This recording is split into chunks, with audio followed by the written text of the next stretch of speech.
प्रधानमंत्री ने कुआलालंपुर में कम्युनिटी प्रोग्राम को किया संबोधित। संबंधों की प्रगाढ़ता और सहयोग पर बल, बोले दोनों देशों के दिलों को जोड़ती है कई चीजें। केंद्रीय मंत्री जुएल ओराम ने जमशेदपुर में देश के वार्षिक आम बजट की बताई खूबियां। झारखंड के समग्र विकास को मिलेगी नई दिशा, लोगों का जीवन स्तर होगा और बेहतर। सिंबल आवंटन के साथ शहर की सरकार के चुनावी दंगल को मिली धार। कल से प्रचार और जनसंपर्क में तेजी की संभावना। राज्य निर्वाचन आयोग का निष्पक्ष चुनाव पर जोर। और गिरिडीह में सुरक्षा बलों को नक्सलियों के खिलाफ बड़ी कामयाबी। पारसनाथ के पहाड़ी इलाकों से नक्सलियों द्वारा गड्ढे में छिपाकर रखा गया था हथियारों का जखीरा बरामद।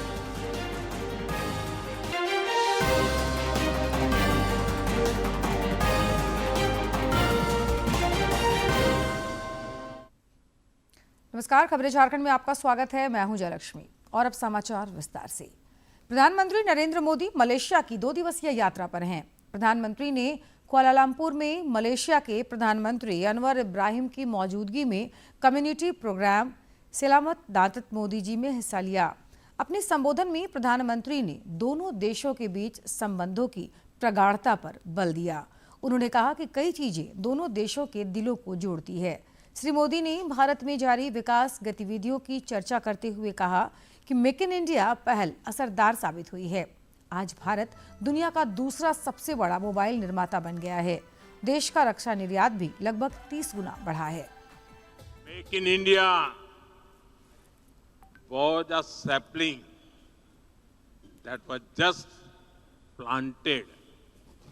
Now, India is the world's second largest mobile manufacturer.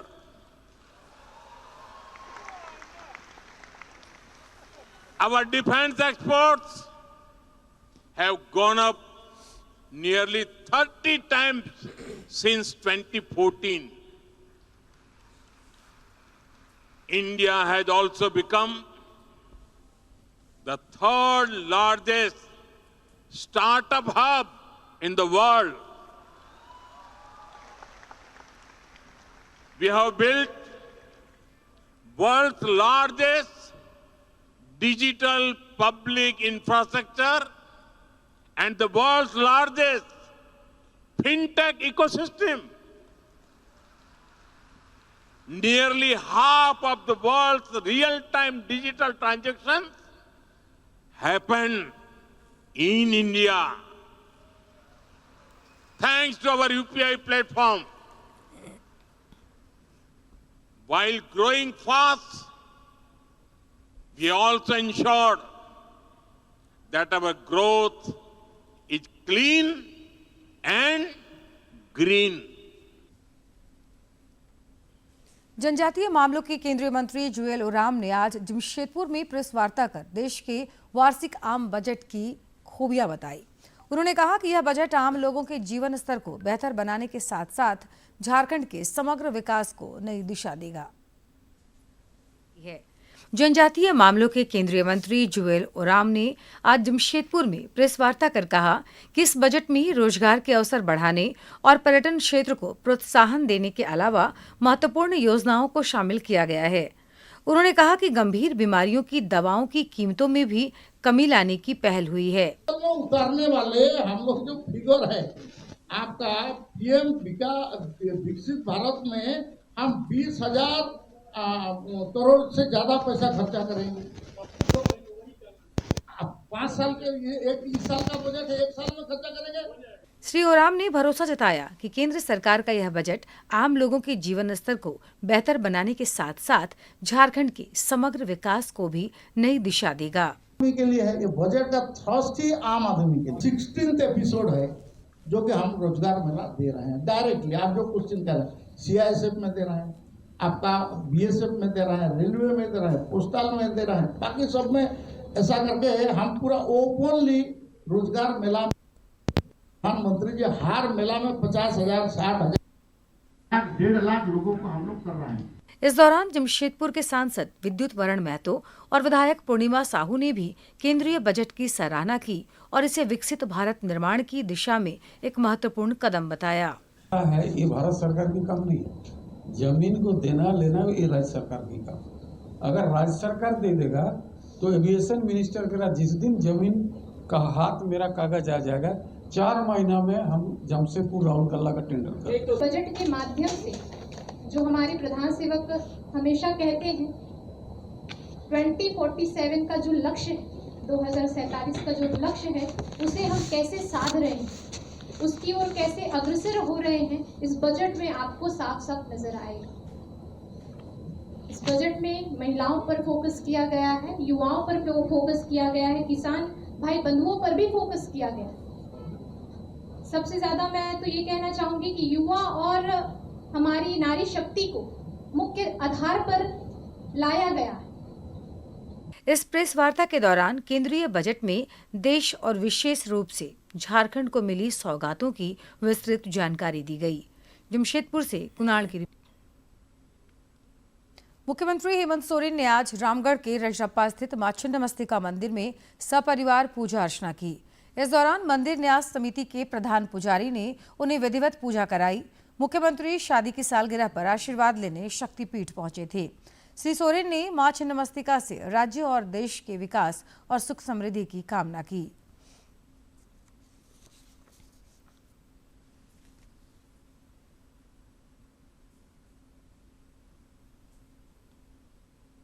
माँ के दर्शन के लिए आए तो ये हाथ हटाइए ना थोड़ा प्लीज, माइक लगाने दीजिए। और आप देख रहे हैं काफी सारे लोग भी आए। ये हम लोग एक आस्था परंपरा है और आज हम लोगों ने भी पूजा अर्चना की। स्वास्थ्य मंत्री डॉक्टर इरफान अंसारी और पेयजल स्वच्छता मंत्री योगेंद्र प्रसाद ने आज रिम्स जाकर हाथियों के हमले में जो बातचीत हुई उस पर जानकारी दी। बता दें आपको, स्वास्थ्य मंत्री ने समस्या का ठोस समाधान निकालने पर भी बल दिया। गौरतलब है कि बोकारो के गोमिया प्रखंड में हाथियों ने एक ही परिवार के 2 लोगों को कुचलकर मार डाला था, जबकि 3 लोग हाथी के हमले में गंभीर रूप से घायल हो गए थे, जिनका रांची रिम्स में इलाज चल रहा है।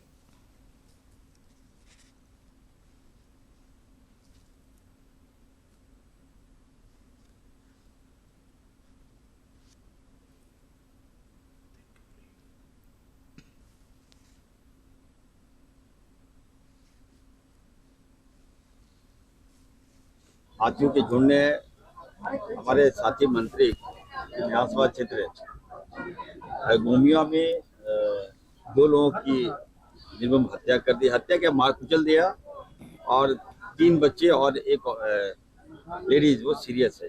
जानकारी मिलते ही लोकप्रिय मुख्यमंत्री जी ने हम लोगों को कहा कि आप दोनों जाओ और इमीडिएट देखो और क्या बेहतर कर सकते हैं। तो कोई टीम यहाँ लगी है, घायलों का इलाज अच्छी तरह से चल रहा है। जो लोग एडमिट हैं वो खतरे से बाहर हैं, घबराने की बात नहीं है। हाथियों का झुंड लगातार इस गांव में घुस रहा है और मानव को क्षति पहुंचा रहा है, जानमाल की क्षति पहुंचा। उस दिशा में माननीय मुख्यमंत्री जी से भी बात हुई है और डीसी बोकारो से भी बात हुई। उन्होंने तत्परता के साथ में इसके संज्ञान लेते हुए अभी क्वाड की टीम जो इंजेक्शन मार करके उसको बेहोश करके उसको हम लोग दूसरे अन्य स्थलों में जंगलों में ले जाएंगे और टॉर्च, सोलर लाइट वगैरह का समुचित व्यवस्था किया जा रहा है। और चूंकि हाथी है, जंगल में कब किधर पलायन करता है, उसकी रोकथाम के लिए हम लोग आवश्यक कदम भी उठा रहे हैं। भाजपा के प्रदेश अध्यक्ष आदित्य प्रसाद साहू पार्टी संगठन को धारदार बनाने की कवायद में जुटे हैं। इस सिलसिले में वे विभिन्न जिलों का दौरा भी कर रहे हैं। श्री साहू ने आज रामगढ़ जिला कार्यालय में विभिन्न कार्यक्रमों को लेकर आयोजित एक महत्वपूर्ण संगठनात्मक बैठक में हिस्सा लिया। इस दौरान उन्होंने संगठन मजबूती और विस्तार समेत समसामयिक विषयों पर नेताओं और कार्यकर्ताओं का मार्गदर्शन किया। बैठक में सांसद मनीष जायसवाल और विधायक रोशन लाल चौधरी सहित जिला भाजपा के पदाधिकारी और अन्य कार्यकर्ता उपस्थित रहे। राज्य में निकाय चुनाव की सरगर्मी लगातार बढ़ती जा रही है। प्रत्याशियों ने जनसंपर्क अभियान शुरू कर दिया है। आज उम्मीदवारों के बीच चुनाव चिन्ह का भी आवंटन किया गया। रांची में भी प्रत्याशियों को सिंबल मिल गया।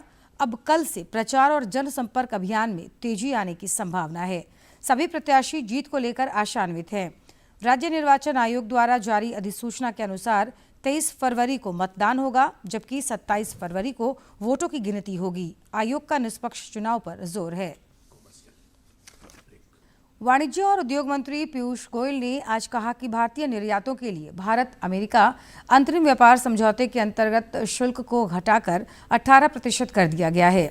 नई दिल्ली में भारत अमेरिका के संयुक्त बयान पर संवाददाताओं से बातचीत में श्री गोयल ने कहा कि चीन, पाकिस्तान, बांग्लादेश और वियतनाम सहित पड़ोसी देशों की तुलना में भारत का शुल्क कम है। यूनाइटेड स्टेट्स ऑफ अमेरिका ने भारत के साथ अपने संबंधों को और मजबूत बनाने के दृष्टिकोण से जो बायलैटरल ट्रेड एग्रीमेंट का पहला अंश अब तय किया है, उसके तहत 50% की जो रेसिप्रोकल टैरिफ भारत के निर्यात के ऊपर अमेरिका में लगती थी, वो अब 50% से घटकर मात्र 18% लगेगी। और 18% हमारे जितने अड़ोस पड़ोस के देश हैं, जितने देश हैं जिनके साथ हमारी स्पर्धा रहती है, उन सभी देशों से कम है और आगे आने वाले दिनों में हमें और हमारे निर्यातकों को बहुत लाभ देंगे। केंद्रीय कृषि मंत्री शिवराज सिंह चौहान ने आज मध्य प्रदेश के सीहोर में राष्ट्रीय परामर्श एवं रणनीति सम्मेलन में हिस्सा लिया। यह सम्मेलन दलहन आत्मनिर्भरता मिशन के सफल कार्यान्वयन के उद्देश्य से आयोजित हुआ। केंद्रीय कृषि मंत्री ने इस दौरान अपने संबोधन में कृषि विकास और किसान कल्याण को नया आयाम देने की प्रतिबद्धता दोहराई। गांव में जाना होगा, खेतों में जाना होगा, और यहां मैं किसान भाइयों को प्रार्थना कर रहा हूं कि इस कार्यक्रम की समाप्ति के बाद हम लोग तो बैठेंगे चिंतन करने। आप 3000 मसूर के प्लाट है सामने, इसी एकागा ने जो किए ICR 3000 जल्दी आने वाली वैरायटी बना रहे हैं। 110-120 दिन नहीं, 120 दिन नहीं, 70 और 80 दिन में मसूर पक के तैयार हो जाएगी। ज्यादा गर्मी पड़ने के पहले ही मसूर पक जाए, ऐसी किस्में तैयार कर रहे हैं, आप देखना जरूर।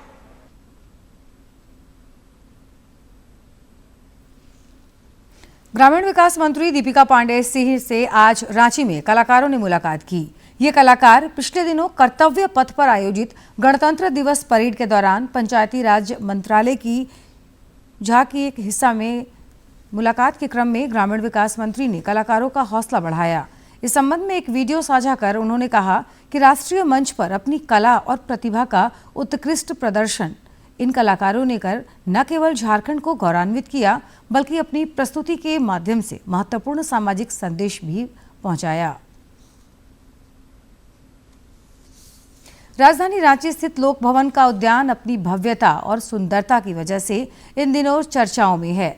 हर रोज यहां बड़ी संख्या में आगंतुक उद्यान का दीदार करने पहुंच रहे हैं। रांची का लोक भवन उद्यान आमजनों के लिए खोला गया है। हजारों की संख्या में लोग हर रोज उद्यानों में पहुंच रहे हैं। रंग बिरंगे फूलों, म्यूजिकल फाउंटेन, मूर्ति गार्डन यहाँ की भव्यता में चार चांद लगा रही हैं। बिहार की मधुबनी से आए पर्यटक आई के झा ने झारखंड की परंपरा, लोक संस्कृति और यहाँ के वीरों की सराहना की। मिट्टी से जुड़े हुए जो है, चाहे वीर सैनिक हो, परमवीर अल्बर्ट एक्का से लेके अनेक वीर सेनानियों का यहाँ मूर्तियाँ लगी हुई हैं और इससे मन आह्लादित हो रहा है। लगता है कि झारखंड में रहने का लोक भवन जो है अपने नाम के अनुसार सार्थकता दिला रहा है। नाम लोक भवन में बड़ी संख्या में स्कूली बच्चे और शिक्षक शैक्षणिक भ्रमण के लिए पहुंचे हैं। उन्होंने बताया कि सामान्य तौर पर जिन गुलाब फूलों के किस्मों को नहीं देखा जा सकता था, उन्हें लोक भवन में स्थान दिया गया है। इसके अलावा मूर्ति उद्यान में वीरों की प्रतिमाएं भी लगाई गई हैं। झारखंड की बहुत अद्भुत कलाकृति को भी देख सकते हैं। बहुत आधुनिक पेंटिंग्स, कला चित्र, कलाकृति को भी देख सकते हैं। वडली आर्ट है, सोहराई पेंटिंग है, जो कि मतलब ऐसा है कि ये सब बहुत पहले ही डेवलप हो चुका है। हमारे झारखंड की कला बहुत ज़्यादा सुंदर फूले हैं और ऊपर से हमारे जो फ्रीडम फाइटर्स थे वह हमारे झारखंड के लिए बहुत सारा काम किए हैं। और ये जो फूले हैं ये हमारे भारत को भी प्रस्तुत करते हैं कि हमारे भारत में कई तरह के फूले हैं, कई तरह के फूल हैं और हम सभी इसे देख के बहुत खुश हैं। और पर्पस था कि बच्चे राजभवन जो लोक भवन है यहाँ पे आए और यहाँ पे जो रोज़ गार्डन है स्पेशली हम इनको यहाँ पे घुमाने के लिए लाए हैं ताकि ये डिफरेंट जो रोज़ हमें जनरली नहीं देखने को मिलता है वो सबको देखें और झारखंड की जो परंपरा है और कलाकृति है उससे अवगत हो सके। लोक भवन का गुलाब उद्यान इसकी खूबसूरती को और अधिक बढ़ा रहा है। इस उद्यान में 100 से अधिक प्रजाति के गुलाब फूल नजर आ रहे हैं। प्रभारी उद्यान पर्यवेक्षक नीलेश रास्कर ने बताया कि गुलाब के अलावा ट्यूलिप्स फ्लावर पर विशेष फोकस किया गया है, जिसकी प्रजातियां उद्यान में नजर आ रही हैं। अब इस साल के हमारे पास रोजेस हर साल की तरह है, इस साल कुछ नई वैरायटी हम लोगों ने ऐड की है। 100 से ज़्यादा हमारे पास रोज़ की इंडियन और HD ऐसे मिला के अलग अलग वैरायटीज़ है। और हम लोग सीजनल की बात करें तो 40 प्लस हमारे पास सीजनल वैरायटी है। तो इस बार हमने 4 सीजनल की नई वैरायटी लेके आए हैं। उसमें आपका ट्यूलिप है जो झारखंड में कभी नहीं उगा था। झारखंड में वैसे तो कई दर्शनीय स्थल हैं, लेकिन लोक भवन उद्यान की बात ही कुछ और है। राजधानी रांची के हृदय स्थली में मौजूद यह उद्यान भरबस लोगों का दिल जीत रही है। डीडी न्यूज के लिए सहयोगी सौरभ और रविकांत के साथ प्रणय प्रबोध। आज रोज डे के साथ वैलेंटाइन वीक की शुरुआत हो गई। रांची में भी इसे लेकर आज दिन भर उत्साह का माहौल दिखा। आज से वैलेंटाइन वीक का शुरुआत हो गया है। वर्षों से जो प्रेम का इजहार नहीं कर पाते हैं, ये मौका है उस प्रेम को इजहार करने का। ये प्रेम उस दोस्ती को और मजबूती देने का प्रयास करता है जब आप अपने दोस्त को गुलाब देते हैं और अपने प्रेम का इजहार करते हैं। ऐसे में हमारे पीछे ये बाग है और हम लोक भवन में हैं और यहाँ पे हमारे साथ कई लोग जुड़े हुए हैं जिनके लिए प्रेम के कई मायने हैं। हमारे साथ कुछ लोग हैं, मैं उनसे जानूंगा कि ये रोज़ डे उनके लिए क्या मायने रखता है। हेलो, नमस्ते। रोज़ डे आपका सुंदरता का भी प्रतीक है और प्यार का भी प्रतीक है। तो रोज़ है कि ऐसा नहीं है कि गर्लफ्रेंड बॉयफ्रेंड के लिए ही रोज़ मायने रखता है, आप अपने फादर मदर को भी दे सकते हैं क्योंकि रोज़ एक प्रेम का प्रतीक है और ये आपको अलग अलग कलर में मिलते भी हैं। हमारे बीच में कुछ ऐसे लोग हैं जिन्होंने अपने प्रेम को इजहार करने के पहले 1000 बार सोचा होगा। मैं उनसे जानूंगा कि उनके लिए प्रेम के क्या मायने हैं और आज का जो दिन है रोज़ डे, उनके बारे में इनके क्या विचार हैं। देखिए, हम लोगों का टाइम का जो प्यार था वो बहुत अलग टाइप का था।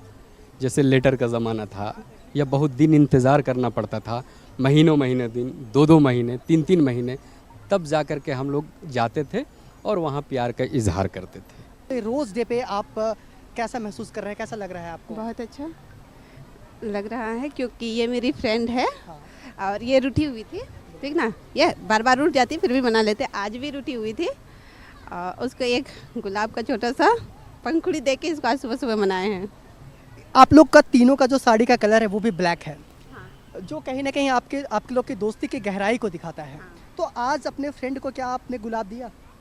अभी तक तो नहीं दिया है पर सोचा है मैंने देने का। आज रोज़ डे है, कल प्रपोज डे है, परसों चॉकलेट डे है। तो कहीं ना कहीं जो चॉकलेट है वो दोस्ती में ना मिठास भर देती है। कैजुअली तो इतना तो होगा ही हम लोग के आपस में। दोस्ती में हाँ। या चॉकलेट हो, 10 का चॉकलेट हो या फिर एक रोज हो, जैसा भी हो, लेकिन बरकरार रहता है दोस्ती तो अच्छा लगता है। ये वैलेंटाइन वीक जो है ये खास करके दोस्तों के लिए कितना महत्व रखता है? वैलेंटाइन बहुत ज़्यादा रखता है। यही तो हम लोग को एहसास कराता है कि हम लोग आपस में कुछ रिश्ता है जो हमेशा बना रहे। आज रांची में वैलेंटाइन वीक पूरे धूमधाम से मनाया जा रहा है और आज रोज़ डे है और दोस्तों का मानना है कि कहीं ना कहीं जो उनकी दोस्त रूठी हुई है उन्हें एक छोटे से गुलाब की पंखुड़ियाँ देने मात्र से उनके ओठों पे मुस्कुराहट आ जाती है। उसके बाद जब वो उन्हें चॉकलेट दे करके देने का प्रयास करते हैं तो वो चॉकलेट उनके दोस्ती के अंदर वो मिठास भर देती है। मैं रविकांत कुमार, सहयोगी सौरभ कुमार के साथ दूरदर्शन समाचार, रांची। हजारीबाग सांसद मनीष जायसवाल की पहल पर कल रामगढ़ के सिद्धू कान्हू जिला मैदान में सांसद सामूहिक विवाह उत्सव का आयोजन हुआ। इस वैवाहिक कुंभ में राज्यपाल संतोष कुमार गंगवार सहित कई हस्तियां बेटियों को अखंड सौभाग्यवती होने का आशीर्वाद देने पहुंचेंगे।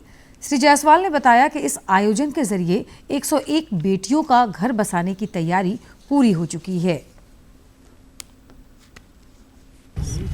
सांसद सामूहिक विवाह उत्सव 2026 101 गरीब बेटियों का।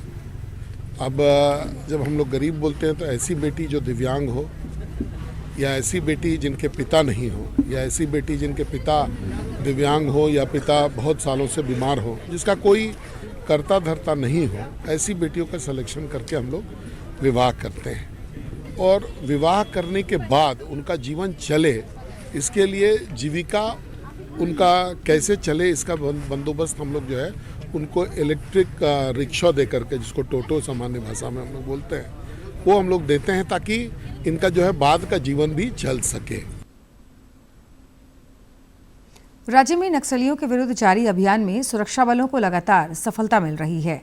गिरिडीह में सुरक्षा बलों और पुलिस की संयुक्त टीम ने नक्सलियों की एक बड़ी साजिश को नाकाम करते हुए पारसनाथ पहाड़ी इलाके से भारी मात्रा में हथियार और गोला बारूद बरामद किया है। नक्सलियों के गढ़ रहे गिरिडीह के पारसनाथ की तराई में सुरक्षा बलों की पैनी नजर एक बार फिर रंग लाई है। गिरिडीह एसपी डॉक्टर बिमल कुमार और सीआईएसएफ 154 बटालियन के कमांडेंट सुनील दत्त त्रिपाठी ने संयुक्त रूप से जानकारी दी। एक गुप्त सूचना के आधार पर जिला पुलिस और सीआरपीएफ की संयुक्त टीम ने ऑपरेशन प्लान तैयार किया। यह कार्रवाई खुखरा थाना क्षेत्र से सटे भालकी और कोनेडीह पहाड़ी के समीप की है। ये डंप मिला हमारे बीडीडीएस जो टीम थी सीआरपीएफ की, उसके कौशल के कारण, और हमें अभी पूर्ण विश्वास है कि आज नहीं तो कल और भी डंप होने की संभावनाएं हैं। और सबसे बड़ी, जैसा आपने प्रश्न पूछा कि ये सफलता ये इसलिए भी है कि सारे वेपन ये प्रोहिबिटेड बोर हैं, जो आज नहीं तो कल नक्सलियों द्वारा ये यूज़ किए गए थे, और हम आशा करते हैं कि भविष्य में भी ऐसे डंप अवश्य मिलेंगे। नक्सलियों ने सुरक्षा बलों को नुकसान पहुंचाने के उद्देश्य से जमीन में गड्ढे खोदकर भारी मात्रा में हथियार और विस्फोटक छुपा कर रखे थे। बीडीडीएस टीम की तकनीकी सहायता से इन घातक सामग्रियों को खोज निकाला गया।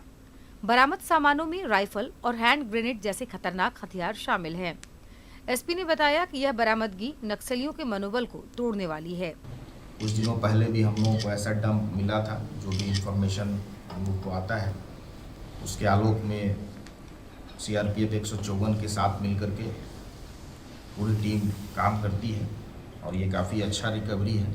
और इसके अलावा भी कई सारी सूचनाएं हम लोग को प्राप्त हुई है। गिरिडीह पुलिस और सीआरपीएफ की इस मुस्तैदी ने एक बार फिर साबित कर दिया कि झारखंड के दुर्गम इलाकों में नक्सलियों के अस्तित्व को समाप्त करने के लिए सुरक्षा बल पूरी तरह कटिबद्ध है। निश्चित रूप से पारसनाथ जैसे संवेदनशील इलाकों में हथियारों की यह बरामदगी नक्सलियों के नेटवर्क के लिए एक बड़ा झटका है। डीडी न्यूज के लिए गिरिडीह से निशान की रिपोर्ट। और अब कुछ खबर राज्य के विभिन्न जिलों से फटाफट अंदाज में।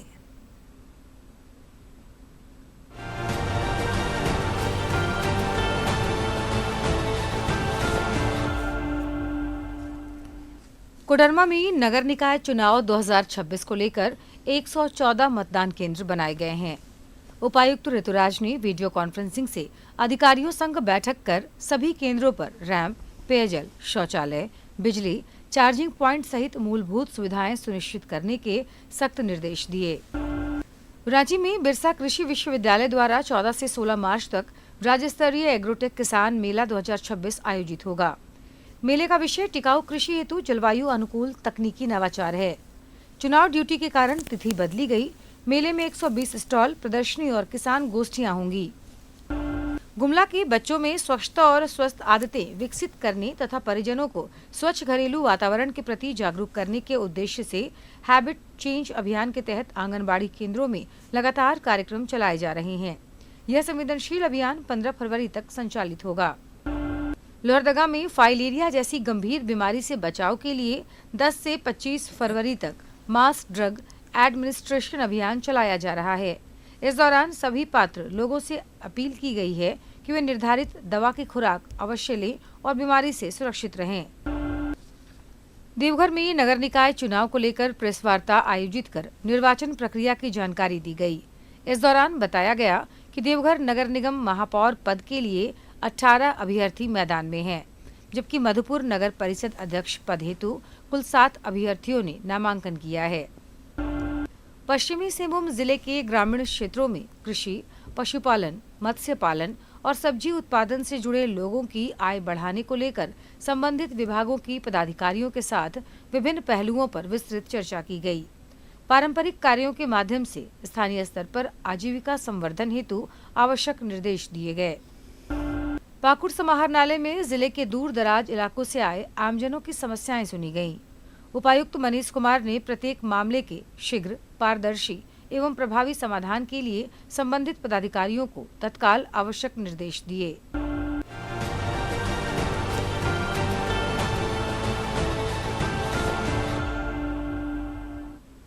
और अब बात करेंगे मौसम की। राज्य में मौसम का उतार चढ़ाव जारी है। फिलहाल जहां राज्य भर में ठंड की वापसी हुई है, वहीं आने वाले दिनों में इससे राहत की उम्मीद है। मौसम विज्ञान केंद्र ने बताया कि 3 दिनों के बाद न्यूनतम तापमान में 2 से 3 डिग्री सेल्सियस तक की वृद्धि हो सकती है। पिछले 24 घंटे के दौरान गुमला में न्यूनतम तापमान 5 डिग्री सेल्सियस रिकॉर्ड किया गया, जो राज्य में सबसे कम रहा। अधिकांश जिलों में इस अवधि के दौरान न्यूनतम और अधिकतम तापमान सामान्य से नीचे रिकॉर्ड किया गया। खबरों के अंत में एक नजर मुख्य समाचार पर।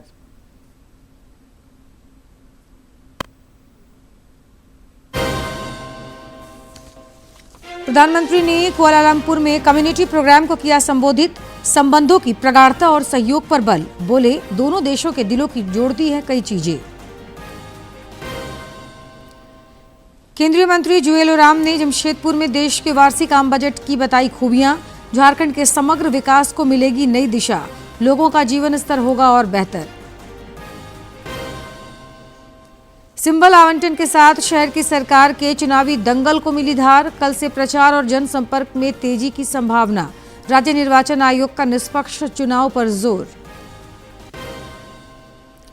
और गिरिडीह में सुरक्षा बलों को नक्सलियों के खिलाफ बड़ी कामयाबी। पारसनाथ के पहाड़ी इलाकों से नक्सलियों द्वारा गड्ढे में छिपाकर रखा गया हथियारों का जखीरा बरामद।